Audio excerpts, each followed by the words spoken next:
All right, so let's now look at an example of our sampling distribution of the sample proportion. A survey of 1024 registered voters yields 512 plan to vote for the Republican candidate. P is equal to the proportion of all voters who plan to vote for the Republican candidate. We want to first calculate P hat. All right, so let's do that first. P hat is the sample proportion. We have 512 people out of the total 1024 who were surveyed who plan to vote for the Republican candidate. And if we put this into our calculator, it's exactly 0.5.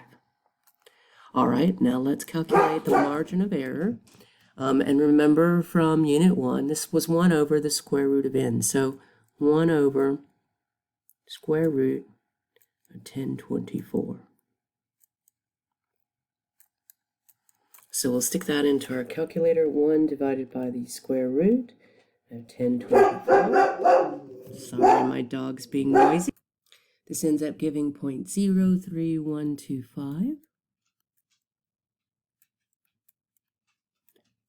All right, now in question 3, we're going to estimate the standard deviation of the sampling distribution.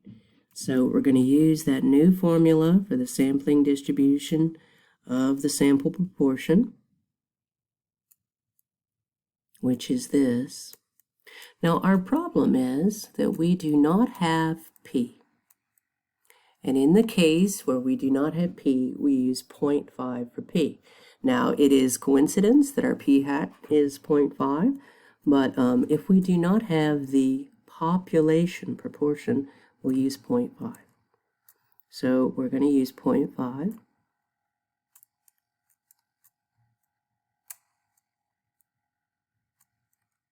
And N was 1,024 registered voters.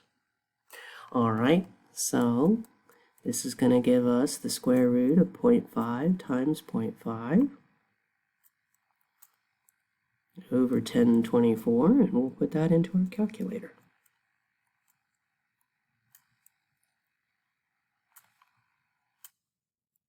So this gives us 0.015625.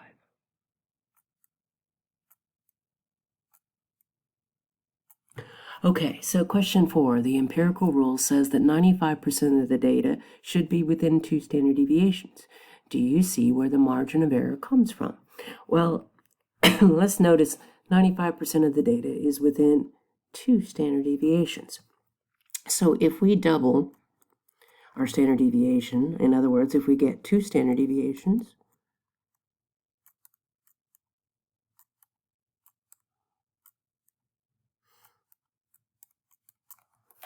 we get